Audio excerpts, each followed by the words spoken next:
Les résidents de Moncton et Riverview qui reçoivent leur courrier à domicile devront se rendre à l'une de ces boîtes d'ici le début de l'année 2027.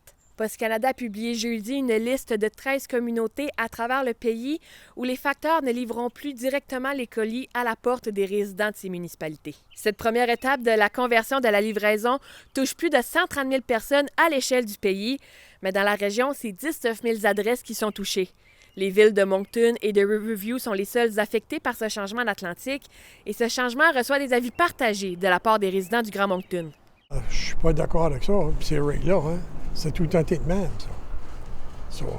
Pas jamais que ça continuerait de même. C'est pas un problème, c'est pas loin de la maison, on marche juste une minute de marche, puis on va chercher. C'est sûr, c'est un petit inconvénient, parce qu'il fait moins beau, mais tu peux aller en voiture aussi. On va envoyer beaucoup de gens à la même place. Déjà que Moncton et Dieppe et Riverview, c'est déjà des places qui sont pas mal busy avec le trafic et tout ça. En ce moment, c'est près de 75 des résidences au Canada qui reçoivent leur courrier et leur colis par un moyen de livraison centralisé. Post Canada souhaite faire augmenter ce pourcentage.